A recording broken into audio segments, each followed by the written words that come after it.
Morning, all of you. This is my 20th lecture on refrigeration and air conditioning subject.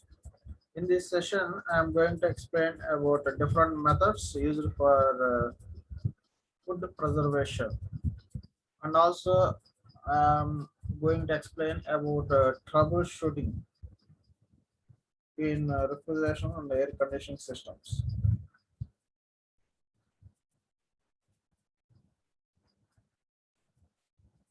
Food preservation. Food preservation extends the life of the food stuff during storing and transportation from one place to another place. Food preservation is the process of maintaining the food stuff in fresh condition and preventing the food stuff from spoilage over a period of time. Food preservation also includes the preservation of the quality of food with respect to taste, vitamins, and odors. Okay, అసలు main food preservation చేయాల్సిన అవసరం ఏంటి అనేది చూస్తే, అంటే మనకి food ఇక్కడ చూడండి ఒకసారి ఎగ్జాంపుల్స్, ఈ డయాగ్రామ్స్ చూస్తే మీకు అర్థమైంది. ఇక్కడ మనం మీట్, ఫిష్, ఓకే, ఇక్కడ వచ్చేటప్పటికి మనకి వెజిటబుల్స్, ఓకే, వెజిటబుల్స్ కానీ ఫ్రూట్స్ అనేవి ఇక్కడ స్టోర్ చేస్తున్నాం డిఫరెంట్గా. అసలు వీటిని ఎందుకు మనం స్టోర్ చేయాలి, ప్రిజర్వేషన్ అనేది ఎందుకు చేయాలి అనేది తీసుకుంటే, ఇక్కడ ఏంటి మనకి ట్రాన్స్పోర్టేషన్ లో ఒక ప్లేస్ నుంచి ఇంకొక ప్లేస్ కి మన ట్రాన్స్పోర్టేషన్ చేసినప్పుడు చాలా టైం పట్టింది ఆ ప్రోడక్ట్స్ అనేవి ట్రావెల్ చేయడానికి. సో ఆ ట్రాన్స్పోర్టేషన్ జరిగేటప్పుడు కానీ, లేదు మన సెల్లింగ్, ఇప్పుడు మన సూపర్ మార్కెట్స్ లో ఆ వచ్చిన ప్రోడక్ట్స్ ని అట్లా ఉంచేసి సెల్ చేసేటప్పుడు అవి అక్కడ ఎక్కువ రోజులు, ఎక్కువ సమయం అవి ఫ్రెష్ గా ఉండటానికి మనకి ఈ కూలింగ్ ఎఫెక్ట్ అనేది ఇస్తూ ఉంటాం. ఓకే అండి. సో ఎందుకు ఇస్తాము, వాటి యొక్క లైఫ్ టైం అనేది పెరగటానికి. ఓకే అండి. సో మనకి అదేవిధంగా ట్రాన్స్పోర్టేషన్ లో అయితే, ట్రాన్స్పోర్టేషన్ లో జరిగేటప్పుడు కూడా వాటి యొక్క ప్రోడక్ట్స్ అనేవి మనకి వెజిటబుల్స్ కానీ, ఫ్రూట్స్ కానీ, మీట్ ఆర్ ఫిష్, వీటి యొక్క అంటే వాటి యొక్క చెడు వాసన రాకుండా అండి అవి ఫ్రెష్గా ఉండటానికి మనం ఫుడ్ని జాగ్రత్తగా ప్రిజర్వ్ చేయాలండి. దానికోసం ఎయిర్ కండిషనర్స్ అనేవి కానీ, రెఫ్రిజరేషన్ సిస్టమ్స్ని కానీ యూజ్ చేస్తాం మనం. ఎందుకంటే వాటి యొక్క టేస్ట్ కానీ, వాటి యొక్క విటమిన్స్ ఇలాంటివి మనకి మిస్ అవ్వకుండా, వాటి నుంచి బ్యాడ్ స్మెల్ అనేది రాకుండా ప్రాపర్ ప్రిజర్వేషన్ అనేది మన ఫుడ్ ప్రిజర్వేషన్స్ అనేవి చేయాలి. సో ఇక్కడ ఫుడ్ ప్రిజర్వేషన్స్ అనేవి అసలు ఎక్కడెక్కడ చేస్తున్నారు, ఏ అంటే ఏ ట్రేడ్స్ లో మనకి చేస్తున్నారు అనేది చూస్తే, food preservation is required for following products: beverages, meat, fish, dairy products, perishable items, vegetables and fruits, bakery products, poultry products and pre cooked foods. So మనకి ఫుడ్ ప్రిజర్వేషన్స్ అనేవి ఎక్కువగా ఎక్కడ చేస్తున్నారంటే, మనకి బెవరేజెస్ అంటే కూల్ డ్రింక్స్ లాంటివండి. Cool drinks వాటిని store చేయడానికి, మీట్, ఫిష్, డైరీ ప్రోడక్ట్స్, ఇక్కడ చూస్తే మీకు ఫిష్ కానీ, మీట్ కానీ, వాటి డైరీ ప్రోడక్ట్స్ని మనకి స్టోర్ చేయడానికి, అదేవిధంగా పెరిషబుల్ ఐటమ్స్, వెజిటబుల్స్, ఫ్రూట్స్, ఇక్కడ మీరు అబ్జర్వ్ చేస్తే ఫ్రూట్స్, వెజిటబుల్స్, ఓకేనా, ఇవన్నీ డైరీ ప్రోడక్ట్స్ కానీ, అదేవిధంగా పౌల్ట్రీ ప్రోడక్ట్స్ కానీ, అండి చికెన్ అంటే ఇలాంటివి స్టోర్ చేయడానికి, అదేవిధంగా ప్రీ కుక్డ్ ఫుడ్స్ అండి వాటిని స్టోర్ చేయడానికి ఎక్కువగా యూజ్ చేస్తూ ఉంటాం. ఓకే, సో పర్పస్ ఏంటి, ఫుడ్ ప్రిజర్వేషన్ చేయాల్సిన అవసరం ఏంటి మనకి చూస్తే, అసలు ఫుడ్ ప్రిజర్వేషన్ అనేది ఎందుకు చేయాలి అనేది ఒకసారి ఆలోచిస్తే కనుక, మనకి to make availability of food stuff through out the year. మనకి ఇప్పుడు ఫర్ ఎగ్జాంపుల్ కొన్ని ప్రోడక్ట్స్ ఇయర్ మొత్తంలో ఒక 3 or 4 months మాత్రమే అవైలబిలిటీలో ఉంటాయి. మనకి ఆ 3 or 4 months లో మాత్రమే వచ్చే ఆ క్రాప్ ని ఇయర్ మొత్తం మనం యూజ్ చేసుకోవాలంటే వాటిని ప్రాపర్ గా మనం స్టోర్ చేయాలి. ప్రాపర్ గా స్టోర్ చేసి ఉంచడం వల్ల 3 or 4 months మనకి దొరికే ఆ ప్రొడక్ట్స్ ని ఇయర్ మొత్తం మనకి వాడుకునేటట్టుగా మనం చేసుకోవచ్చు. ప్రాపర్ గా ప్రిజర్వ్ చేస్తే ఆ ప్రొడక్ట్స్ ని. ఓకే అండి. సో ఫస్ట్ పాయింట్ ఏంటి, to make availability of food stock through the year.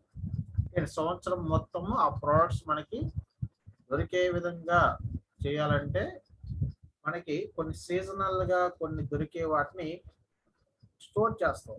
Okay, ఆ సీజన్ అయిపోయిన తర్వాత కూడా మనం ఆ ఇయర్ మొత్తం వాడుకోవడానికి.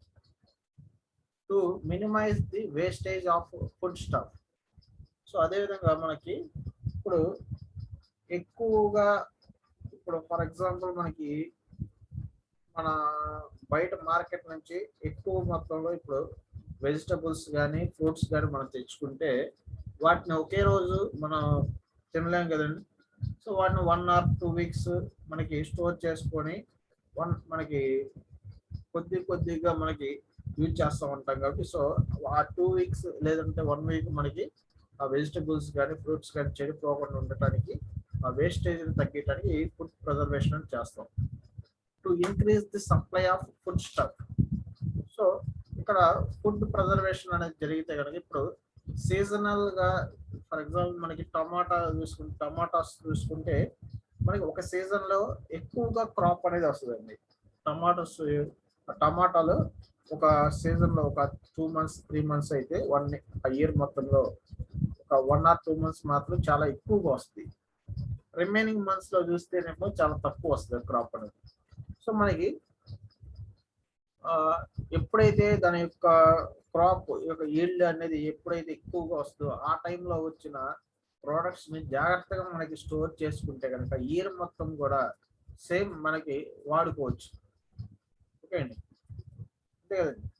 సో వాటి యొక్క వేస్టేజ్ తగ్గించవచ్చు, అదేవిధంగా ఇయర్ మొత్తం వాటి యొక్క కాస్ట్ ని కూడా మనం స్టెబిలైజ్ చేయొచ్చు. To transport the food to the places where it is not produced or available. So మనకి ఈ ఫుడ్ ప్రిజర్వేషన్ ప్రాపర్ గా మనం చేయిస్తే కనుక ఎక్కడైతే ఇప్పుడు మనకి ఎక్కువగా ప్రొడక్ట్స్ అంటే మనకి ఫర్ ఎగ్జాంపుల్ మనకి ఇక్కడ కొన్ని రకాల ఫ్రూట్స్ ఇప్పుడు మన స్టేట్ లో కొన్ని రకాల ఫ్రూట్స్ మాత్రమే మనకి దొరుకుతాయండి. రిమైనింగ్ ఫ్రూట్స్ అనేవి ఇప్పుడు ఫర్ ఎగ్జాంపుల్ యాపిల్స్, స్ట్రాబెర్రీస్ ఇలాంటివి మనకి నార్త్ సైడ్ నుంచి మనకి రావాలి. సో అక్కడి నుంచి ఇటు సైడ్ కి రావాలంటే ప్రాపర్ గా ట్రాన్స్పోర్టేషన్ లో వచ్చేటప్పుడు వాటికి ప్రాపర్ గా కూలింగ్ కానీ రిఫ్రిజరేషన్ కనుక కరెక్ట్ గా ఉంటే అవి మనకి ఇక్కడికి వస్తాయి, ఫ్రెష్ గా ఉంటాయి ఇక్కడికి వచ్చినాక. అదే ప్రాపర్ గా దానికి ప్రిజర్వేషన్ లేకుండా రిఫ్రిజరేషన్ సిస్టమ్స్ ప్రాపర్ గా లేకుండా వచ్చినాయి అనుకోండి వాటి యొక్క క్వాలిటీ కానీ వాటి యొక్క ఫ్రెష్నెస్ అనేది పోతా ఉంటాయి అనమాట.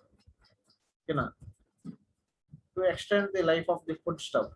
సో వాటి యొక్క లైఫ్ టైమ్ కూడా ఇప్పుడు మామూలుగా విడిగా మీట్ ఆర్ ఫిష్ కానీ ఇవన్నీ విడిగా బయట ఉంచితే 1 day or 2 days లో మనకి 2 days తర్వాత మొత్తం బ్యాడ్ స్మెల్ రావటం కానీ బ్యాక్టీరియాస్ ఫంగస్ ఇలాంటివి 2 days వస్తాయి. అదే మనకి వాటిని కనుక స్టోర్ చేస్తే ప్రాపర్ గా మనకి 1 week 10 days అట్లా మనకి స్టోర్ చేసుకుంటే ఆ ఫుడ్ స్టఫ్ యొక్క లైఫ్ టైం అనేది పెరిగింది ప్రాపర్ గా స్టోర్ చేస్తే. ఓకే అండి, ఇవన్నీ పర్పసెస్ మెయిన్ గా ఎందుకు మనకి ఫుడ్ ప్రిజర్వేషన్ చేయాలనేది ఇవన్నీ కొన్ని examples. Next causes of food deterioration. అంటే మనకి అసలు ఫుడ్ అనేది చెడిపోవడానికి గల కారణాలు ఏంటి?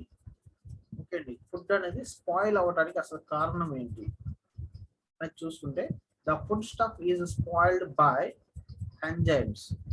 సో మనకి ఆ ఫుడ్ స్టఫ్ అనేది పాడవడానికి ప్రథమ కారణం ఎంజైమ్స్. ఓకేనా, క్రిములు. ఓకే, అదేవిధంగా బ్యాక్టీరియాస్ ఉంటాయి కదండి. So micro organisms like bacteria, fungus. So క్రిములు కానీ, బ్యాక్టీరియా కానీ, ఫంగస్ కానీ, ఓకే అండి, ఇలాంటివి ఆ ప్రోడక్ట్స్కి దగ్గరికి రావటం వల్ల ఆ ప్రోడక్ట్స్ అనేవి చెడిపోతూ ఉంటాయి.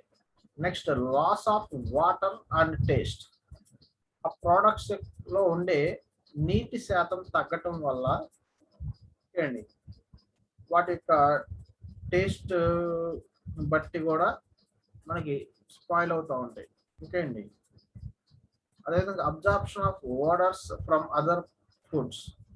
సో కొన్ని ప్రోడక్ట్స్ ఏంటంటే వాటి దగ్గరలో ఉన్న వేరే ప్రోడక్ట్స్ యొక్క వాసనని అబ్జార్బ్ చేసుకోవడం వల్ల కూడా పాడవుతూ ఉంటాయి. ఓకే అండి. Bruising due to removal of peel off the fruits for packing. కొన్ని ప్రోడక్ట్స్ అంటే మనకి ఫ్రూట్స్ కనుక తీసుకుంటే వాటి యొక్క పైనుండే తొక్కుని తీసివేయడం వల్ల, పీల్ చేయడం వల్ల ఆ ఫ్రూట్స్ కానీ అలాంటివి త్వరగా చెడిపోతాయి బయట ఉంచుతాయి. ఫర్ ఎగ్జాంపుల్ బత్తాయి, కమలా పండు ఇలాంటివి తీసుకుంటే వాటి పైనుండే తోలుని తీసేసామనుకోండి, తీసేసి అంతే ఉంచితే బయట త్వరగా స్పాయిల్ అయిపోతాయి. ఓకే అండి. సో ఇలా కొన్ని ఎగ్జాంపుల్స్ అండి. స్పాయిల్ అవడానికి, ఫుడ్ అనేది స్పాయిల్ అవడానికి main reasons enzymes, micro organisms అంటే బ్యాక్టీరియా, ఫంగస్. అదేవిధంగా వాటిలో ఉండే నీటి శాతం త్వరగా ఆవిరైపోవడం వల్ల కూడా అవి ఎక్కువగా పాడైపోతున్నాయి. ఓకే అండి. Next methods of food preservation. అంటే మనం ఎన్ని రకాలుగా ఫుడ్ని మనం స్టోర్ చేయొచ్చు. ఓకేనా. మెథడ్స్ ఆఫ్ ఫుడ్ ప్రిజర్వేషన్ అనే దాంట్లో ఏంటంటే మనం ఫుడ్ని ఎన్ని రకాలుగా ప్రిజర్వ్ చేయొచ్చు, ఎలా స్టోర్ చేయొచ్చు అనేది చూస్తే, food stuff can be preserved by using the following methods. First one is canning.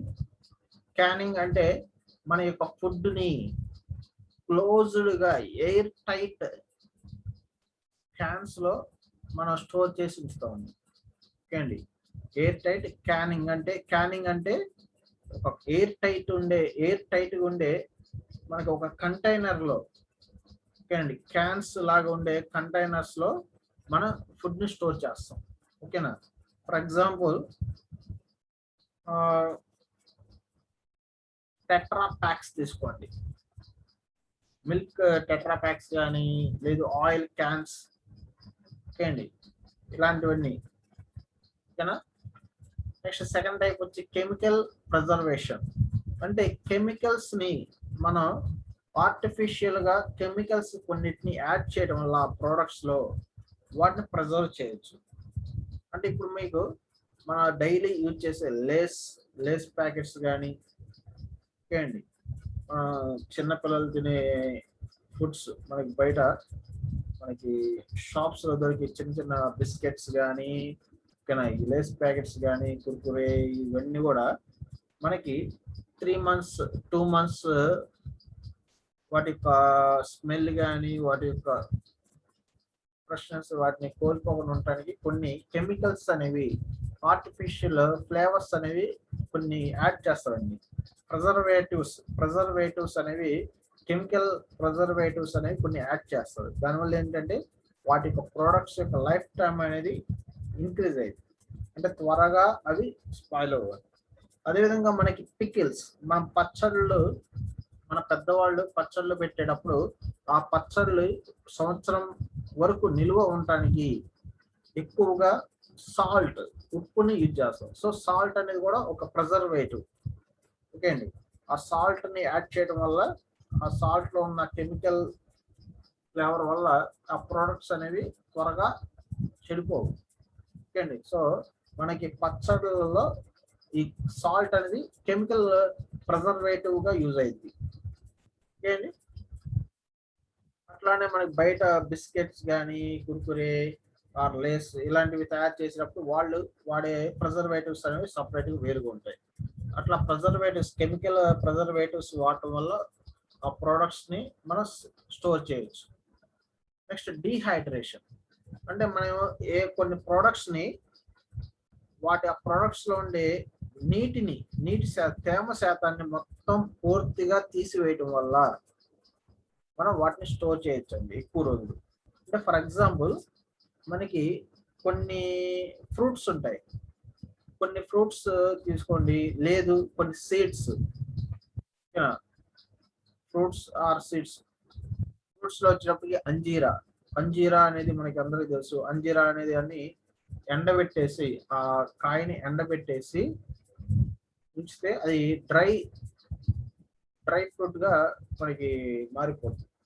అదేవిధంగా జీడిపప్పు, ఓకే, క్యాషూ నట్ మనకి, అదేవిధంగా బాదం, వీటిని కూడా మనం పూర్తిగా డ్రై చేసి ఉంచడం వల్ల, అంటే వాటిలో అధికంగా ఉండే నీటి శాతాన్ని తీసివేయడం వల్ల అవి మనకి 6 months 1 year పాటు మనకి అంతే మనం స్టోర్ చేసి ఉంచవచ్చు. వాటిలో ఉండే వాటర్ కంటెంట్ ని తీసివేయటం వల్ల, అధికంగా ఉండే వాటర్ కంటెంట్ ని తీసివేయటం వల్ల మనకి ఎక్కువ రోజు ప్రిజర్వేషన్ చేయొచ్చండి. వాటిని డీహైడ్రేషన్ అంటారు. ఓకే, ఫ్రీజ్ డ్రైయింగ్ అనేది ఇది ఒక సపరేట్ ప్రాసెస్ అండి. ఇప్పుడు ఈ నెక్స్ట్ టాపిక్ లో ఫ్రీజ్ డ్రైయింగ్ అనేది వస్తుంది, ఇప్పుడు చెప్తాను దీని తర్వాత. ఓకే, నెక్స్ట్ హీట్ ప్రాసెసింగ్ అంటే కొన్ని ప్రోడక్ట్స్ ని హీట్ చేయడం వల్ల వాటిని ఎక్కువ సమయం మనం దాన్ని స్టోర్ చేసి ఉంచవచ్చు. కొన్ని ప్రోడక్ట్స్ ని హీట్ చేయడం వల్ల వాటి యొక్క లైఫ్ టైం అనేది ఇంక్రీజ్ చేయొచ్చు. ఓకే, అదేవిధంగా కొన్ని ప్రోడక్ట్స్ వచ్చి ఇక్కడ పాశ్చరైజేషన్ అంటే మీకు ఆల్రెడీ తెలుసు. ఈ పాశ్చరైజేషన్ అనే ప్రాసెస్ అనేది దేనికి యూజ్ చేస్తాం? Milk products. సో మిల్క్ యొక్క లైఫ్ టైం ని ఇంక్రీజ్ చేయడానికి ఈ పాశ్చరైజేషన్ అనే ప్రాసెస్ అనేది యూజ్ చేస్తాం. ఓకే, నెక్స్ట్ లాస్ట్ టైప్ వచ్చి రిఫ్రిజరేషన్. సో రిఫ్రిజరేషన్ అంటే మనకి ఆల్రెడీ తెలుసు అండి. Cold storages, for example cold storages తీసుకోండి. కోల్డ్ స్టోరేజెస్ లో ఏం చేస్తారండి, మనకు కావాల్సిన ప్రోడక్ట్స్ ఏవైతే ఉంటాయో అవి వాటిని, ఇప్పుడు ఫర్ ఎగ్జాంపుల్ చిల్లీస్, ఎండు మిర్చి అనేది తీసుకోండి, ఓకేనా, లేదు చెన్నా డాల్, ఓకేనా. సో డాల్స్ సంబంధించినవి కానీ ఇలాంటివి కొన్ని మనకి ప్రిజర్వ్ చేసి ఉంచుతారు కోల్డ్ స్టోరేజెస్ లో, ఓకేనండి. వాటి అంటే కోల్డ్ స్టోరేజెస్ లో మెయిన్ గా జరిగేది ఏంటి? రిఫ్రిజరేషన్ ప్రాసెస్ అనేది అక్కడ కోల్డ్ స్టోరేజెస్ లో కూలింగ్ ఎఫెక్ట్ అనేది వచ్చేది ఈ రిఫ్రిజరేషన్ సిస్టమ్స్ ద్వారా కదండి. సో ఆ రిఫ్రిజరేషన్ ప్రాసెస్ ద్వారా, అంటే లేదు ఫర్ ఎగ్జాంపుల్ ఫ్రిడ్జ్, మన హౌసెస్ లో యూజ్ చేసే డొమెస్టిక్ ఫ్రిడ్జ్, దాంట్లో జరిగేది కూడా రిఫ్రిజరేషన్ ప్రాసెస్, ఓకేనా. అట్లాంటివి కొన్ని యూజ్ చేసి ఫుడ్ ని మనం స్టోర్ చేయొచ్చు. ఓకే అండి, ఇక్కడ ఫ్రీజ్ డ్రైయింగ్ అనేది ఇప్పుడు ఇది ఒకటి స్పెషల్ మెథడ్ అండి. సో ఈ స్పెషల్ మెథడ్ ఫ్రీజ్ డ్రైయింగ్ అనేది ఇప్పుడు ఎక్స్ప్లెయిన్ చేస్తాను నేను. Freeze drying is one of the methods of food preserving process. So ఇందాక మనం చెప్పుకున్న టోటల్ 7 or 8 మెథడ్స్ ఉన్నాయి కదా, అందులో ఒక టైప్ ఫుడ్ ని ప్రిజర్వ్ చేసే మెథడ్స్ లో ఫ్రీజ్ డ్రైయింగ్ అనేది ఒక method. Freeze drying is the process of separating the water from the products in frozen state. So మనకి ఇందులో మెయిన్ గా జరిగేది ఏంటంటే, ఫ్రీజ్ డ్రైయింగ్ అనే ప్రాసెస్ లో మెయిన్ గా జరిగేది ఏంటంటే, ప్రోడక్ట్స్ లో ఉండే యొక్క నీటిని మొత్తాన్ని ఫ్రోజన్ స్టేట్ లోకి కన్వర్ట్ చేస్తారండి, తీసివేస్తారు. మొత్తం వాటర్ కంటెంట్ మొత్తాన్ని తీసేసి దాన్ని ఫ్రోజన్ స్టేట్ లో ఉంచుతారు. The process involves the combined operations of dehydration and sublimation. So freeze drying అనే ప్రాసెస్ లో మెయిన్ గా జరిగేది డీహైడ్రేషన్ అండ్ సబ్లిమేషన్. డీహైడ్రేషన్ అంటే దాంట్లో ఉండే వాటర్ శాతాన్ని నీటిని మొత్తాన్ని తీసివేయడం. ఓకే, డీహైడ్రేషన్ అంటే వాటిలో ఉండే నీటి శాతాన్ని నీటి తడిని మొత్తం తీసేయడాన్ని డీహైడ్రేషన్ అంటారు. సబ్లిమేషన్ అంటే ఏంటి అంటే ఇప్పుడు వస్తుందండి. సబ్లిమేషన్ అంటే చూడండి, the freeze dried products can be stored in airtight containers and does not require further refrigeration. So freeze drying process లో మనకి మెయిన్ గా ఇక్కడ ఎయిర్ టైట్ కంటైనర్స్ లో స్టోర్ చేసి ఉంచుతాం. ఈ ఫ్రీజ్ డ్రైయింగ్ ద్వారా వచ్చిన ప్రొడక్ట్స్ ని ఎయిర్ టైట్ కంటైనర్స్ లో స్టోర్ చేస్తాం. ఓకే, సో ఆ ప్రాసెస్ ఫ్రీజ్ డ్రైయింగ్ అనే ప్రాసెస్ అయిన తర్వాత వాటికి ఎలాంటి రిఫ్రిజరేషన్ ప్రాసెస్ అంటే రిఫ్రిజరేషన్ కూడా అవసరం లేదు. అంటే ఎలాంటి ఫ్రిడ్జ్ లో కానీ లేదంటే కోల్డ్ స్టోరేజెస్ లో కూడా స్టోర్ చేయాల్సిన అవసరం లేదు. ఈ ఫ్రీజ్ డ్రైయింగ్ ప్రాసెస్ తో మనకి ఆ ఫ్రీజ్ డ్రైయింగ్ చేసే ప్రాసెస్ చేసే కొన్ని ప్రోడక్ట్స్ లో బెస్ట్ ఎగ్జాంపుల్ ఏంటంటే ఇన్స్టెంట్ కాఫీ. ఇప్పుడు మనకి డైలీ మనం యూజ్ చేసే బ్రూ బ్రాండెడ్ కాఫీ ఉంది కదండి, ఇన్స్టెంట్ కాఫీ బ్రూ అనేది. ఆ బ్రూ కాఫీని ఈ ఫ్రీజ్ డ్రైయింగ్ ప్రాసెస్ ద్వారానే తయారు చేసి స్టోర్ చేస్తారు. సో మనకి ఆ ప్యాకెట్ అనేది క్లోజ్డ్ గా ఉన్నంత వరకు అది ప్రోడక్ట్ అనేది చెడిపోదండి. వన్స్ ఒకసారి మీరు ఆ ప్యాకెట్ ని ఓపెన్ చేసి ఉంచితే కనుక అది సాలిడ్ స్టేట్ లోకి అంటే పౌడర్ ఫామ్ లో ఉండేది కాస్త సాలిడ్ స్టేట్ లోకి వెళ్ళిపోతుంది. సాలిడ్ అంటే అక్కడ మనకి సరౌండింగ్స్ లో ఉండే నీటిని అబ్జర్వ్ చేసుకొని అది వాటి యొక్క స్టేట్ అనేది మారిపోద్ది. ఓకే అండి. సో ఇప్పుడు సబ్లిమేషన్ అంటే ఏంటనేది చూద్దామండి. ఫ్రీజ్ డ్రైయింగ్ లో మెయిన్ గా జరిగే స్టెప్స్, ఫ్రీజ్ డ్రైయింగ్ లో అంటే ఫ్రీజ్ డ్రైయింగ్ అనేది ఇందాక చెప్తాం ప్రాసెస్ లో ఏం జరిగింది, డీహైడ్రేషన్ అనేది ఒకటి జరిగింది, దాని తర్వాత సబ్లిమేషన్ అనే ప్రాసెస్ ఒకటి జరుగుతుంది. సో అది ఒకసారి చూస్తే ఫస్ట్ స్టెప్ అసలు డీహైడ్రేషన్ అనేది ఎలా చేస్తారు, సబ్లిమేషన్ అనేది ఎలా చేస్తారు అని చూస్తే ఇనిషియల్ ఫ్రీజింగ్ అనేది స్టెప్ 1, డ్రైయింగ్ అనేది step 2, next removal of water vapour అనేది స్టెప్ 3, స్టోరేజ్ అండ్ ప్యాకింగ్ అనేది స్టెప్ 4. టోటల్ ఈ 4 ప్రాసెస్ యూజ్ చేసి ఫ్రీజ్ డ్రైయింగ్ అనేది కంప్లీట్ అయింది ప్రాసెస్ అనేది. సో ఫస్ట్ స్టెప్ లో the food products are frozen to a temperature at which no liquid phase is present. So first మనకి ఏం చేస్తారంటే మనకి ఈ ఏ ప్రోడక్ట్స్ అయితే మనం స్టోర్ చేయాలనుకుంటున్నామో ఫ్రీజ్ డ్రైయింగ్ అనే ప్రాసెస్ ద్వారా వాటిని ఫ్రోజన్ టెంపరేచర్స్ దగ్గర ఉంచేస్తారు. అక్కడ ఏం జరిగింది, నో లిక్విడ్ ఫేజెస్ ప్రెజెంట్ అంటే అక్కడ ఎలాంటి లిక్విడ్ స్టేట్ లో ఉండదండి అది. ఓకేనా, అంటే లిక్విడ్ ఫామ్ లో ఉండదు, లిక్విడ్ ఫామ్ లో మాత్రం ఉంచమండి. ఏమేనండి, లిక్విడ్ ఫామ్ లో ఉంచకుండా లిక్విడ్ ఫామ్ లో లేని టెంపరేచర్స్, లిక్విడ్ ఫామ్ లో కన్వర్ట్ అవని టెంపరేచర్స్ అండి drying. Next the frozen food products are heated in a high vacuum drying chambers. So vacuum drying chambers అంటే ఇక్కడ వాక్యూమ్ ప్రెషర్స్ ఉంటాయండి. ఓకేనా, వాక్యూమ్ ప్రెషర్ అంటే ఏంటి, లో అట్మాస్ఫిరిక్ ప్రెషర్, మన సరౌండింగ్స్ లో ఉండే ప్రెషర్ కన్నా చాలా తక్కువ ప్రెషర్ ఉంటుంది. ఆ ప్రెషర్ ఉండే డ్రైయింగ్ ఛాంబర్స్ ఉంటాయండి. ఓకేనా, ఆ డ్రైయింగ్ ఛాంబర్స్ లో అంటే లో టెంపరేచర్స్ దగ్గర డ్రై చేసేస్తారు. ఓకే అండి. In drying process, the ice crystals formed due to freezing are directly converted to vapor state without passing to the liquid state. So ఇక్కడ లో ప్రెషర్స్ దగ్గర అంటే వాక్యూమ్ డ్రైయింగ్ ఛాంబర్స్ లో మనం తయారు చేయడం వల్ల అవి ఏమవుతాయి అంటే డైరెక్ట్ గా వేపర్ స్టేట్ లో కన్వర్ట్ అయి ఉంటాయి.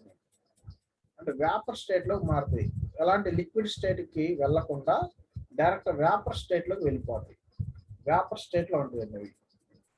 This process is known as sublimation. The sublimation pressure of ice is 0.006266 bar.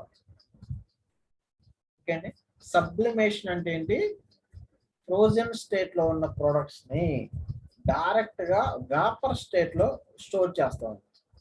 Okay అండి, ఫ్రోజన్ స్టేట్ లో ఉన్న ప్రొడక్ట్స్ ని వేపర్ స్టేట్ లోకి స్టోర్ చేస్తాం, లిక్విడ్ ఫామ్ లోకి రాకుండా. ఓకేనా, లిక్విడ్ స్టేట్ లోకి రాకుండా మనకి ఫ్రోజన్ స్టేట్ లో ఉన్నదాన్ని వేపర్ స్టేట్ లోకి కన్వర్ట్ చేస్తాం. అది ఎలా, హై వాక్యూమ్ ఛాంబర్స్ యూజ్ చేసి. అంటే వాక్యూమ్ ఛాంబర్స్ అంటే లో ప్రెషర్స్ ఉన్న ఛాంబర్స్ యూజ్ చేసి. ఓకే అండి. నెక్స్ట్ థర్డ్ వన్ వచ్చి removal of water vapour. Next మనం ఇందాక చెప్పాం ఇక్కడ సబ్లిమేషన్ అనే ప్రాసెస్ లో ఫ్రోజన్ స్టేట్ నుంచి వేపర్ స్టేట్ లో కన్వర్ట్ చేస్తాము. ఆ వేపర్ స్టేట్ లో కన్వర్ట్ చేసినప్పుడు ఆ వేపర్ స్టేట్ లో ఉన్న ప్రొడక్ట్స్ లో కొంత మాయిశ్చర్ కంటెంట్ అనేది ఉంది, తడి అనేది, దాన్ని ఆ మొత్తాన్ని రిమూవ్ చేసేస్తామండి. ఆ వేపర్ స్టేట్ లో ఉన్న ప్రోడక్ట్స్ యొక్క నీటి శాతాన్ని మొత్తాన్ని తీసివేస్తాం. ఓకే అండి, అది థర్డ్ స్టెప్ అది. అలా మొత్తం తీసివేసిన తర్వాత ఫోర్త్ స్టెప్ లో ఏం చేస్తాం, దాన్ని ప్యాకింగ్ చేసేస్తాం. ఆ ఫైనల్ గా తయారైన ప్రోడక్ట్ మొత్తాన్ని ప్యాకింగ్ చేసేసి స్టోర్ చేస్తాం. ఓకే అండి, సో ఈ స్టోర్ చేసేటప్పుడు వ్యాక్యూమ్ ప్యాకింగ్ కానీ లేదంటే atmospheric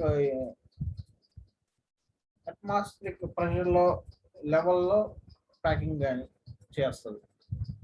The freeze dried products can be stored in airtight containers. So మనకి ఎయిర్ టైట్ అంటే గాలి తగలకుండా ఉండే కంటైనర్స్ లో లేదా ప్యాకింగ్ లో ఆ ప్రోడక్ట్స్ ని మనకి ప్యాకింగ్ చేసి ఉంచుతారండి. ఫ్రిజ్ డ్రైయింగ్ లో వచ్చిన ప్రోడక్ట్స్ ని. ఓకే, గాలి తగిలితే వాటికి స్టేట్ అనేది లిక్విడ్ స్టేట్ లోకి మారిపోతుంది. ఓకేనా, అందుకని. నెక్స్ట్ వచ్చేటప్పుడు servicing and maintenance of refrigeration and air conditioning equipment. So మనకి ఇక్కడ అబ్జర్వ్ చేస్తే మనకి ఇక్కడ చూడండి, ఫ్రిడ్జ్ అనేది ఏంటి, ఒక రిఫ్రిజరేషన్ సిస్టమ్. దాంట్లో ఏంటి, VCR vapour compression refrigeration system అనేది ఉంటుంది ఈ ఫ్రిడ్జ్ లో. అంటే ఈ డోర్స్ మొత్తం తీసేస్తే ఈ విధంగా ఉండిద్దండి. వాటి కనెక్షన్ చూడండి, compressor, expansion valve, evaporators and condensers. ఇది కండెన్సర్, ఈ వర్టికల్ ఉన్నది కండెన్సర్, ఈ హారిజాంటల్ ఉన్న ప్లేట్స్ అనేవి ఎవాపరేటర్స్. ఓకే, ఇది కంప్రెసర్. ఇక్కడ వచ్చే ఎక్స్పాన్షన్ వాల్స్ ఇవన్నీ ఉంటాయి. ఓకే, సో మనకి ఆ రిఫ్రిజరేషన్ సిస్టమ్, ఇక్కడ ఈ ఫ్రిడ్జ్ లో ఉండే రిఫ్రిజరేషన్ సిస్టమ్ కానీ లేదు మనకి ఏసీ ఎయిర్ కండిషనర్స్ లో కూలింగ్ ఎఫెక్ట్ రావడానికి యూజ్ చేసే ఇది కూడా రిఫ్రిజరేషన్ సిస్టమే. అదేవిధంగా ఈ విండో ఏసీలో కూడా ఎయిర్ కండిషనింగ్ సిస్టమ్ అనేది కూడా మెయిన్ వర్క్ అయ్యేది రిఫ్రిజరేషన్ సిస్టమ్ ని బేస్ చేసుకొని. ఓకే అండి, సో ఇట్లా ఈ కాంపోనెంట్స్ మెయిన్ గా మనం తయారు చేసిన తర్వాత మనకు వాటిని యూజ్ చేస్తూ ఉన్నప్పుడు కొంతకాలానికి అవి రిపేర్స్ అనేవి వస్తూ ఉంటాయి. ఓకే అండి, వాటిని అసలు సర్వీసింగ్ ఎలా చేయొచ్చు, అసలు ఆ ప్రాబ్లమ్స్ ఎలా ఐడెంటిఫై చేయొచ్చు అనేది ఈ కాన్సెప్ట్ అన్నమాట. సో ఇందులో ఫస్ట్ మెయిన్ గా సర్వీసింగ్ అండ్ మెయింటెనెన్స్ యొక్క పర్పస్ ఏంటని చూస్తే, the purpose of servicing is to enable the owner to have the system in such condition that maximum utilization can be obtained with the greatest possible efficiency and economy. So మనకి ఈ servicing లేదా maintenance అనేది చేయటం అనేది main గా దేనికోసం అంటే, ఎవరైతే ఈ ప్రోడక్ట్స్ అనేవి ఇలాంటి రిఫ్రిజరేషన్ ప్రోడక్ట్స్ అనేవి ఎవరైతే కొన్నారో వాళ్ళకి ఎక్కువ కాలం వీటిని వాడుకునే విధంగా, ఈ రిఫ్రిజరేషన్ సిస్టమ్స్ ని ఎక్కువ కాలం వాడుకునే విధంగా, అదేవిధంగా తక్కువ ఖర్చుతో హై ఎఫిషియన్సీ రావాలంటే మనం మెయింటెనెన్స్ కానీ సర్వీసింగ్ కానీ చేస్తూ ఉండాలి ప్రాపర్గా. ఓకే అండి, this may achieved by means of routine inspection and correction of faults as per the manufacturers recommendation. So మనకి ఆ రిఫ్రిజరేషన్ సిస్టమ్స్ అనేవి ఎక్కువ రోజులు మనకి వర్క్ అవ్వాలి, మంచి గుడ్ వర్కింగ్ కండిషన్స్ లో ఉండాలంటే వాటిని ప్రాపర్ గా మనకి ఇన్స్పెక్షన్ చేసి అప్పుడప్పుడు టైం టు టైం మనకి రొటీన్ గా ఇన్స్పెక్షన్స్ అనేవి కండక్ట్ చేసి మనం వాటిలో ఏదన్నా ఫాల్ట్ సర్క్యూట్స్ కానీ ఏదన్నా వర్క్ అవ్వని కాంపోనెంట్స్ ఏమైనా ఉంటే వాటిని రిమూవ్ చేసేసి మనం మ్యానుఫ్యాక్చరర్స్ ఇచ్చిన రికమెండేషన్ సైజెస్ వాటిని బేస్ చేసుకొని మనం కనుక ఫిట్ చేస్తే వాటిని ఎక్కువ కాలం మనం వాడుకోవచ్చు. Servicing and maintenance of refrigeration and air conditioning equipment avoids premature failure and increases the useful life period of the system. So మనకి సర్వీసింగ్ అండ్ మెయింటెనెన్స్ అనేది ఈ రిఫ్రిజరేషన్ సిస్టమ్స్ కి మనకి చేయటం వల్ల ఏం అవాయిడ్ చేయొచ్చు అంటే, ముందుగానే వచ్చే ఫెయిల్యూర్స్ కొన్నిటిని మనం రాకుండా చేయొచ్చు. ప్రాపర్ గా మెయింటెనెన్స్ సర్వీసింగ్ చేయడం వల్ల ముందుగానే రాబోయే ఫెయిల్యూర్స్ ని కొన్నిటిని మనం తగ్గించవచ్చు. అదేవిధంగా దాని యొక్క లైఫ్ టైం మనం యూజ్ చేసే లైఫ్ టైం అనేది ఇంక్రీజ్ చేయొచ్చు. ఓకే అండి. సో 2 years లో మనకి పాడైపోయేదాన్ని ప్రాపర్గా సర్వీసింగ్ అండ్ 2 years మాత్రం వర్క్ అయ్యే మిషన్ని మనం ప్రాపర్గా మెయింటెనెన్స్ అండ్ సర్వీసింగ్ చేయడం వల్ల ఇంకో అదనంగా ఒక 2 years అనేది యూజ్ చేయొచ్చు ఎక్కువ. ఓకే అండి, దాని మీనింగ్ అది. దాని యొక్క లైఫ్ టైం అనేది ఇంక్రీజ్ అయ్యింది మనం ప్రాపర్గా చేయటం వల్ల. Next symptoms of gas leakage. అంటే మనకి గ్యాస్ అనేది అంటే రెఫ్రిజరేషన్ సిస్టమ్స్ లో మెయిన్ గా యూజ్ చేసేది ఏంటంటే రెఫ్రిజరెంట్ అనేది ఒక గ్యాస్ అండి. ఆ రెఫ్రిజరెంట్ అనేది మనకి లీక్ అవుతుంది అని మనకి తెలియడానికి కొన్ని సిమ్టమ్స్ అనేవి మనకి తెలిస్తే కనుక అక్కడ రెఫ్రిజరెంట్ అనేది లీక్ అయింది అని మనం చెప్పొచ్చు. ఆ సిమ్టమ్స్ అనేది ఏంటంటే the refrigeration system with the shortage of refrigerant will produce a different troubles depending upon the degree of under charging. So మనకి ఈ రిఫ్రిజరేషన్ సిస్టమ్స్ ఏంటంటే refrigerant ammonia, carbon dioxide, okay అండి, ఫ్రియాన్ 12, ఓకే అండి, ఇలాంటి gases అనేవి use చేస్తూ ఉంటాం. ఈ కంప్రెసర్లోకి మనకి పంప్ చేస్తూ ఉంటాం రిఫ్రిజరెంట్. సో ఆ రిఫ్రిజరెంట్ అనేది కనుక తగ్గితే అంటే లీక్ అవ్వడం వల్ల రిఫ్రిజరెంట్ యొక్క లోపల దాని యొక్క క్వాంటిటీ అనేది తగ్గిపోతుంది. సో రిఫ్రిజరెంట్ యొక్క క్వాంటిటీ తగ్గింది అనుకోండి, వాటి వల్ల మనకి దాని యొక్క కూలింగ్ ఎఫెక్ట్ అనేది కూడా ఆటోమేటిక్గా తగ్గిపోతుంది. ఓకే అండి. The shortage of refrigerant in the refrigeration system can be identified by the following symptoms. So అంటే ఇక్కడ మనకి ఆ రెఫ్రిజరెంట్ అనేది తగ్గిపోతుంది అంటే మీనింగ్ ఏంటి అంటే ఆ గాలిలో ఆ గ్యాస్ అనేది లీక్ అవుతూ ఉందని. ఆ లీక్ అయ్యే ఆ గ్యాసెస్ ని, ఆ రెఫ్రిజరెంట్స్ ని ఈ కింద మెథడ్స్ ని యూజ్ చేసి మనం కనిపెట్టవచ్చు కొన్ని. అందులో ఫస్ట్ వన్ ఏంటంటే, ఫర్ ఎగ్జాంపుల్ కంప్రెసర్ స్టార్ట్ అవ్వట్లేదు. కంప్రెసర్ అనేది స్టార్ట్ అవ్వట్లేదు ప్రాపర్గా మనం స్విచ్ చేసినా కానీ కంప్రెసర్ అనేది స్టార్ట్ అవ్వలేదు. లేదు, ఆటోమేటిక్గా కొంత టైం తర్వాత కంప్రెసర్ అనేది ఆఫ్ అవ్వాలి. కూలింగ్ ఎఫెక్ట్ అనేది ప్రాపర్గా రీచ్ అయిన తర్వాత కంప్రెసర్ అనేది ఆఫ్ కండిషన్లోకి వెళ్ళాలి. అట్లా అవ్వకపోయినా మనకి అందులో గ్యాస్ అనేది తగ్గుతున్నట్టు. అదేవిధంగా excessive heating of compressor windings and compressor parts. ఈ కంప్రెసర్ అనేది దీని యొక్క సర్ఫేస్ టెంపరేచర్ అనేది ఎక్కువగా ఉందనుకోండి, అదివరకు నార్మల్గా అదివరకు ఉండే టెంపరేచర్స్ కన్నా ఎక్కువగా ఈ కంప్రెసర్ యొక్క టెంపరేచర్స్ అనేవి ఎక్కువగా ఉండి, ఓకే అండి, వాటి యొక్క వైండింగ్ పార్ట్స్ కూడా, దాంట్లో ఉండే వైండింగ్, మోటార్ యొక్క వైండింగ్ కూడా ఎక్కువ ఓవర్ హీటింగ్ అవుతుందంటే దాని మీనింగ్ రెఫ్రిజరెంట్ అనేది తగ్గినట్టు, లోపల ఉండే గ్యాస్ అనేది తగ్గినట్టు అండి. అదేవిధంగా బర్నింగ్ ఆఫ్ కంప్రెసర్ అంటే కంప్రెసర్ అనేది బర్న్ అయినప్పుడు రిఫ్రిజరెంట్ అనేది కూడా లేదనో లేదంటే లీక్ అయిందని మనం అర్థం చేసుకోవచ్చు. Next, compressor discharge valve is too hot comparing to remaining parts of the system.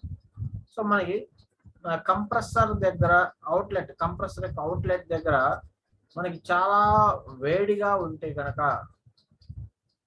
అక్కడ దాని మీనింగ్ ఏంటంటే లోపల అంటే రిమైనింగ్ పార్ట్స్ అన్నిటితో పోలిస్తే కంప్రెసర్ యొక్క అవుట్లెట్ దగ్గర ఎక్కువ వేడిగా ఉంటే మనకి గ్యాస్ అనేది లీక్ అయినట్టు, గ్యాస్ అనేది లోపల రెఫ్రిజరెంట్ అనేది లీక్ అవుతున్నట్టు.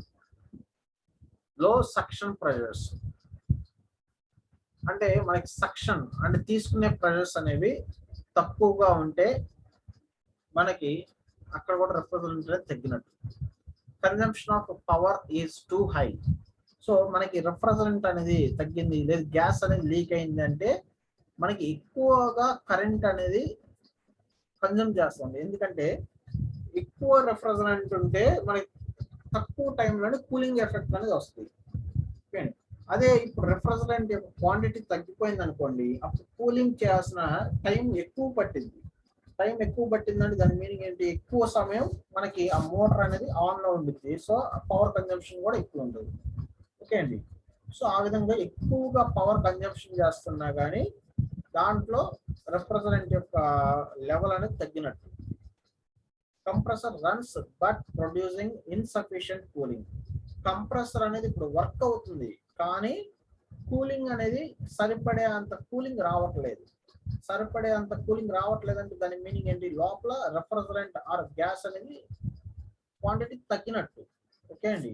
ఇప్పుడు ఫర్ ఎగ్జాంపుల్ మన ఫ్రీజర్స్ లో ఐస్ క్రీమ్ అనేది పెడితే మనకి ఐస్ క్రీమ్ కానీ ఏదైనా వాటర్ కానీ ఏదైనా ఐస్ క్యూబ్స్ మనం చేయడానికి వాటర్ పోసినా కానీ అవ్వట్లేదు అనుకోండి, ఫ్రీజర్ అదవరికి అయినంత సమయం కన్నా ఇంకా ఎక్కువ టైం పెట్టాల్సి వస్తుంది కదా. దాని మీనింగ్ లోపల దాని యొక్క సఫిషియంట్ మనకి రిఫ్రిజరెంట్ అనేది సఫిషియంట్లీ లేనట్టు. Leakage of the refrigerant from the system. So మన యొక్క ఇదిగోండి ఈ డిఫరెంట్ టైప్స్ ఆఫ్ కంప్రెసర్స్ ఇవి కనెక్షన్స్, వాటి యొక్క అంటే వాటి నుంచి ఆ సిస్టమ్స్ నుంచి ఎక్కడన్నా పైప్స్ లీక్ అవడం వల్ల కూడా మనకి ఆ రిఫ్రిజరెంట్ అనేది లీక్ అవ్వచ్చు. Next viscosity of the lubricating oil decreases. So మన కంప్రెసర్స్ లోపల బాటమ్ లో ఇక్కడ లూబ్రికేటింగ్ ఆయిల్ అనేది ఇక్కడ బాటమ్ లో యూజ్ చేస్తారు. ఎందుకంటే కంప్రెసర్ అనేది ఓవర్ హీటింగ్ అవ్వకుండా ఉండడానికి ఇక్కడ బాటమ్ లో లూబ్రికేటింగ్ ఆయిల్ అనేది యూజ్ చేస్తారు. ఎప్పుడైతే మనకి గ్యాస్ అనేది లీక్ అయిందో దాని యొక్క అంటే రిఫ్రిజరెంట్ యొక్క లెవెల్ తగ్గిపోయింది అనుకోండి, ఈ కంప్రెసర్ అనేది ఓవర్ హీట్ అవుతుంది. ఓవర్ హీట్ అవుతూ ఉన్నప్పుడు ఏమైంది, బాటమ్ లో ఉన్న లూబ్రికేటింగ్ ఆయిల్ కూడా ఆటోమేటిక్ గా ఎవాపరేట్ అయిపోతుంది, తగ్గిపోతుంది. సో కింద ఉన్న లూబ్రికేటింగ్ ఆయిల్ తగ్గిపోయిందంటే అది ఓవర్ హీట్ అవ్వడం వల్ల తగ్గిపోతుందని మనం ఇన్స్పెక్ట్ చేసి అక్కడ గ్యాస్ అనేది లీక్ అవుతుంది సిస్టమ్ నుంచి అని మనం ఐడెంటిఫై చేయొచ్చు. Leakage detection can be done regularly and charge the refrigerant fully to get the required cooling effect and comfort conditions. So మనకి రెగ్యులర్ గా రిఫ్రిజరేషన్ సిస్టమ్స్ లో ఆ రిఫ్రిజరెంట్ ని చెక్ చేస్తూ వాటి యొక్క లెవెల్స్ ని కరెక్ట్ గా మనం మెయింటైన్ చేస్తే రిఫ్రిజరేషన్ కూలింగ్ ఎఫెక్ట్ అనేది పర్ఫెక్ట్ గా ఉంటుంది. ఓకే అండి. Methods of leakage detection. So main గా మనకి మెథడ్స్ ఏమేమి ఉన్నాయి, మన రిఫ్రిజరెంట్ ని అంటే లీక్ అవుతుంది, గ్యాస్ లీక్ అయ్యింది అని మనం ఎలా కనిపెట్టవచ్చు అంటే లీకేజ్ డిటెక్షన్ ఫర్ ఫ్రియాన్ రిఫ్రిజరెంట్స్. అంటే ఫ్రియాన్ 12 మనకి ఉన్నాయి కదండి, ఫ్రియాన్ అనే రిఫ్రిజరెంట్ గ్యాస్ ని లీక్ అవుతుంది అని తెలియాలంటే సోప్ బబుల్ మెథడ్ ఒకటి, సోప్ టెస్ట్ ఒకటి, సోప్ బబుల్ టెస్ట్ ఒకటి, నెక్స్ట్ హాలిడ్ లీక్ డిటెక్టర్ ఒకటి, ఎలక్ట్రానిక్ లీక్ డిటెక్టర్. ఈ మూడింటిని యూజ్ చేసి ఫ్రియాన్ గ్యాసెస్ లీక్ అవుతున్నాయి అని మనం కనిపెట్టవచ్చు. అదేవిధంగా leak detection for ammonia refrigerants. Ammonia refrigerants అనేవి లీక్ అవుతున్నాయి అని మనం కనిపెట్టాలంటే లిట్మస్ పేపర్ టెస్ట్ ఒకటి, సల్ఫర్ స్టిక్స్ టెస్ట్ ఒకటి. ఈ టెస్ట్లను యూజ్ చేసి ఫ్రియాన్ గ్యాసెస్ అమ్మోనియా గ్యాసెస్ అనేవి లీక్ అవుతున్నాయా లేదనేది మనం కనిపెట్టవచ్చు. ఓకే, నెక్స్ట్ క్లాస్ వచ్చేటప్పటికి వీటి గురించి 1 by 1 మళ్ళీ క్లియర్ గా ఎక్స్ప్లెయిన్ చేస్తామండి. Okay, thank you.